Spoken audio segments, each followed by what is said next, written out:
IBS ಅಂತ ಹೇಳ್ತೀವಿ, irritable bowl syndrome, ಮತ್ತು ಕರಳಿನಲ್ಲಿ ಆಗುವ ಹುಣ್ಣು ಅಥವಾ ಅಲ್ಸರೇಟಿವ್ ಕೊಲೈಟಿಸ್ ಅಂತ ಹೇಳ್ತೀವಿ.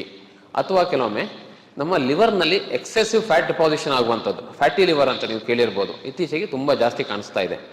ಇದಲ್ಲದೆ ನಮ್ಮ ಈ ರೀತಿಯ ಒಂದು ವ್ಯತಿರಿಕ್ತ ಜೀವನ ಶೈಲಿಯಿಂದ ನಮ್ಮ ಕರುಳಿನಲ್ಲಿ ಕ್ಯಾನ್ಸರ್ಗಳು ಜಾಸ್ತಿ ಆಗಿಬಿಟ್ಟಿದ್ದಾವೆ.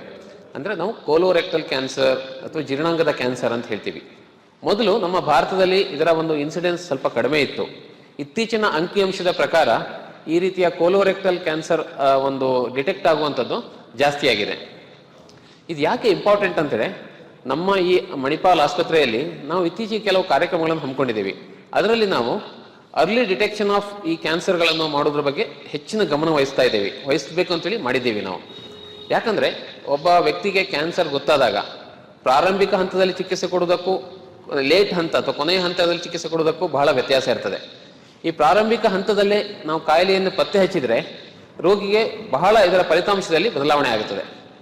ಸೊ ಇದನ್ನು ಹೇಗೆ ಪತ್ತೆ ಹಚ್ಚಬಹುದು ಅಂತ ಹೇಳೋದಾದ್ರೆ, ಅಲ್ಲಿ ನ್ಯಾರೋ ಬ್ಯಾಂಡ್ ಇಮೇಜಿಂಗ್ ಅಂತ ಹೇಳಿ ಒಂದು ಸ್ಪೆಷಲ್ ಒಂದು ಟೆಕ್ನಿಕ್ ಅನ್ನು ನಾವು ಯೂಸ್ ಮಾಡ್ಕೊಳ್ತೀವಿ. ಈ ಕ್ಯಾಮರಾ ಟೆಸ್ಟ್ ಅಥವಾ ಎಂಡೋಸ್ಕೋಪಿ ಟೆಸ್ಟ್ ಅಂತ ಮಾಡ್ತೀವಲ್ಲ, ಅವಾಗ ಈ ನ್ಯಾರೋ ಬ್ಯಾಂಡ್ ಇಮೇಜಿಂಗ್ ಅಂತ ಹೇಳಿ ಒಂದನ್ನು ಅಳವಡಿಸ್ಕೊಂಡು ಕೆಲವೊಮ್ಮೆ ಪ್ರಾರಂಭಿಕ ಹಂತದಲ್ಲಿರುವ ಕ್ಯಾನ್ಸರ್ಗಳನ್ನು ಪತ್ತೆ ಹಚ್ತೀವಿ.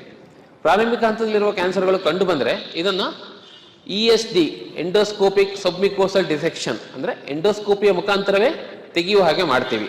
ಅಂತ ಒಂದು ಸೌಲಭ್ಯಗಳು ಈಗ ಮಣಿಪಾಲ್ ಆಸ್ಪತ್ರೆಯಲ್ಲಿ ಲಭ್ಯವಿದೆ. ಅದನ್ನು ನಾವು ಮಾಡ್ತಾ ಇದ್ದೇವೆ ಇತ್ತೀಚೆಗೆ.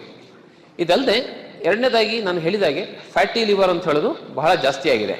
ಈ ಫ್ಯಾಟಿ ಲಿವರ್ ಆದರೆ ಏನಾಗುತ್ತೆ, ಲಿವರಲ್ಲಿ ಫ್ಯಾಟ್ ಡೆಪಾಸಿಷನ್ ಆದಾಗ ಲಿವರ್ ಶ್ರಿಂಕ್ ಆಗುವಂಥದ್ದು ಅಥವಾ ಸ್ಕಾರಿಂಗ್ ಆಗಿ ಲಿವರ್ ಕಾಯಿಲೆಗಳು ಬರ್ತವೆ. ಇದ್ರ ಬಗ್ಗೆ ಸಹ ನಾವು ಒಂದು ಮಾಹಿತಿ ಶಿಬಿರಗಳನ್ನು ಮಾಡ್ತಾ ಇದ್ದೀವಿ. ಅಲ್ಲದೆ ಲಿವರ್ ತುಂಬ ಡ್ಯಾಮೇಜ್ ಆದರೆ ಇತ್ತೀಚೆಗೆ ಈ ಮಣಿಪಾಲ್ ಆಸ್ಪತ್ರೆ ಅಂತ ಹೇಳೋದು ಲಿವರ್ ಟ್ರಾನ್ಸ್ಪ್ಲಾಂಟೇಷನ್ ಒಂದು ಲೈಸೆನ್ಸ್ ಅನ್ನು ಪಡ್ಕೊಂಡಿದೆ. ಸೊ ಲಿವರ್ ಟ್ರಾನ್ಸ್ಪ್ಲಾಂಟೇಷನ್ ಸಹ ಇದನ್ನು ಪ್ರಾರಂಭಿಸ್ತಿದ್ದೇವೆ ನಾವು. ಸೊ ಇದು ಮುಖ್ಯವಾದ ಕೆಲವು ಮಾಹಿತಿಗಳು ಮಣಿಪಾಲ್ ಆಸ್ಪತ್ರೆಯ ಒಂದು ಗ್ಯಾಸ್ಟ್ರೋ ಸೈನ್ಸಸ್ ಬಗ್ಗೆ.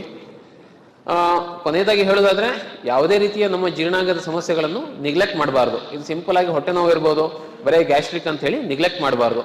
ಇದು ನಮ್ಮ ಕ್ಯಾನ್ಸರಿನ ಸಮಸ್ಯೆಗಳಿರ್ಬೋದು, ಪ್ಯಾಂಕ್ರಿಯಾಸ್ ಸಮಸ್ಯೆ ಇರ್ಬೋದು, ಪಿತ್ತಕೋಶದ ಕಲ್ಲಿನ ಸಮಸ್ಯೆಗಳಿರ್ಬೋದು. ಸೊ ಯಾವುದೇ ರೀತಿಯ ಹೊಟ್ಟೆ ನೋವು ಇರ್ಬೋದು, ವೆಯ್ಟ್ ಲಾಸ್ ಆಗಿರುವಂಥದ್ದು, ಅಥವಾ ಮೋಷನಲ್ಲಿ ರಕ್ತ ಹೋಗುವಂಥದ್ದು, ರಕ್ತ ವಾಂತಿ ಆಗುವಂಥದ್ದನ್ನು ಸಹ ನಿಗ್ಲೆಕ್ಟ್ ಮಾಡಬಾರ್ದು.